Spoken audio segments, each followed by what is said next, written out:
वट सावित्री व्रत भारतीय सनातन परंपरा का एक अत्यंत महत्वपूर्ण और पवित्र व्रत है, जिसे विवाहित महिलाएं अपने पति की दीर्घायु, सुख समृद्धि और अखंड सौभाग्य की कामना से करती हैं। यह व्रत ज्येष्ठ मास की अमावस्या को रखा जाता है। इस दिन महिलाएं वट के वृक्ष की पूजा करती हैं, क्योंकि इसे दीर्घ जीवन और स्थिरता का प्रतीक माना जाता है। इस व्रत के साथ जुड़ी पौराणिक कथा सावित्री और सत्यवान के अद्भुत प्रेम, त्याग और निष्ठा को दर्शाती है। प्राचीन काल में मद्र देश के राजा अश्वपति संतानहीन थे। उन्होंने संतान प्राप्ति के लिए कठोर तपस्या की और देवी सावित्री की उपासना की। उनकी भक्ति से प्रसन्न होकर देवी ने उन्हें एक तेजस्विनी पुत्री का वरदान दिया। कुछ समय बाद उनके घर एक कन्या का जन्म हुआ, जिसका नाम सावित्री रखा गया। सावित्री अत्यंत रूपवती, बुद्धिमान, विनम्र और तेजस्वी थी। जब वह विवाह योग्य हुई तो उसके लिए योग्य वर खोजना कठिन हो गया, क्योंकि उसके तेज और गुणों के सामने कोई भी राजकुमार स्वयं को योग्य नहीं समझता था। राजा अश्वपति ने सावित्री को स्वयं अपना वर चुनने की अनुमति दी। सावित्री ने अनेक स्थानों की यात्रा की और अंत में उसने सत्यवान को अपने पति चुना। सत्यवान एक वनवासी राजकुमार थे, जो अपने अंधे पिता धूमतसेन और माता के साथ वन में रहते थे। उनके पिता का राज्य छिन चुका था और वह कठिन जीवन व्यतीत कर रहे थे। सत्यवान अत्यंत गुणी, सत्यनिष्ठ और पराक्रमी थे, इसलिए सावित्री ने उन्हें ही अपना जीवन साथी चुना। जब सावित्री अपने पिता के पास लौटी और अपने निर्णय के बारे में बताया, तब उसी समय महान ऋषि नारद वहां उपस्थित थे। उन्होंने सावित्री को चेतावनी दी कि सत्यवान अत्यंत गुणवान तो हैं, लेकिन उनकी आयु बहुत कम है और विवाह के 1 वर्ष के भीतर ही उनकी मृत्यु हो जाएगी।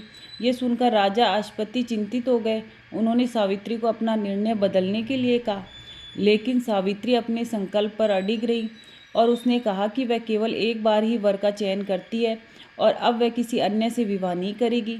उसकी दृढ़ता और निष्ठा देखकर राजा ने अत्यंत उसकी इच्छा स्वीकार कर ली। सावित्री और सत्यवान का विवाह विधि पूर्वक संपन्न हुआ और सावित्री अपने ससुराल वन में रहने लगी। वहाँ उसने अपने सास ससुर की सेवा और पति के प्रति समर्पण में सभी का दिल जीत लिया। समय बीतता गया और धीरे धीरे वह दिन निकट आया जिसका संकेत नारद मुनि ने दिया। सावित्री ने उस दिन से 3 दिन पहले ही कठोर व्रत और उपवास शुरू कर दिया। उस दिन रात भगवान की आराधना की और अपने पति की लंबी आयु के लिए प्रार्थना की। वह दिन आ गया जब सत्यवान की मृत्यु निश्चित थी। उस दिन सावित्री ने अपने पति के साथ वन जाने का आग्रह किया। सत्यवान उसे मना नहीं कर सके और दोनों साथ जंगल गए। वहाँ सत्यवान लकड़ी काटने लगे, तभी अचानक उन्हें तेज सिर दर्द हुआ और वह कमजोर होकर जमीन पर गिर पड़े। सावित्री ने उन्हें अपनी गोद में लिया, लेकिन कुछ ही क्षणों में उनके प्राण निकल गए।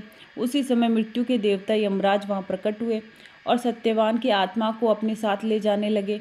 सावित्री ने यह दृश्य देखा और वह यमराज के पीछे पीछे चल पड़ी। यमराज ने उसे कई बार समझाया कि वह वापस लौट जाए, क्योंकि यह संसार का नियम है कि जो जन्म लेता है उसे एक दिन मरना ही होता है। लेकिन सावित्री ने अपने पतिव्रत धर्म और प्रेम का हवाला देखते हुए यमराज का पीछा करना नहीं छोड़ा। सावित्री की निष्ठा, बुद्धिमत्ता और विनम्रता से यमराज अत्यंत प्रभावित हुए। उन्होंने प्रसन्न होकर उसे एक वरदान मांगने को कहा, लेकिन सावित्री ने अपने पति के जीवन के अलावा अन्य वरदान मांगे। सबसे पहले उसने अपने ससुर धूमतसेन के लिए उनकी खोई हुई दृष्टि और राज्य की पुनः प्राप्ति का वर मांगा। यमराज ने यह वरदान दे दिया। इसके बाद सावित्री ने अपने पिता अश्वपति के लिए 100 पुत्रों का वर मांगा, जिसे भी यमराज ने स्वीकार कर लिया। फिर भी सावित्री यमराज के पीछे चलती रही। अंत में यमराज ने उसे एक और वरदान मांगने को कहा। इस बार सावित्री ने अत्यंत चतुराई से कहा कि उसे सत्यवान से 100 पुत्रों की प्राप्ति हो। यमराज ने यह वरदान भी दे दिया, लेकिन तुरंत ही उन्हें अपनी भूल का एहसास हुआ कि बिना सत्यवान के यह संभव नहीं है। अपनी प्रतिज्ञा को निभाने के लिए यमराज को सत्यवान के प्राण वापस करने पड़े। इस प्रकार सावित्री ने अपनी अटूट निष्ठा, प्रेम, धैर्य और बुद्धिमत्ता से अपने पति को मृत्यु के मुख से वापस पा लिया। जब वह सत्यवान के शरीर के पास लौटी तो उसके प्राण वापस आ चुके थे, वह जीवित हो गया। इसके बाद दोनों अपने आश्रम लौटे, जहाँ उनके ससुर की दृष्टि भी वापस आ गई और उन्हें उनका खोया हुआ राज्य भी प्राप्त हुआ। यह कथा हमें सिखाती है कि सच्चा प्रेम, अडिग विश्वास और धर्म के प्रति निष्ठा किसी भी विपत्ति को दूर कर सकते हैं। वट सावित्री व्रत इसी भावना का प्रतीक है, जिसमें महिलाएं वट वृक्ष की पूजा करके अपने वैवाहिक जीवन की सुख शांति और पति की लंबी आयु की कामना करती हैं। यह व्रत नारी के धैर्य, त्याग और शक्ति का अद्भुत उदाहरण प्रस्तुत करता है।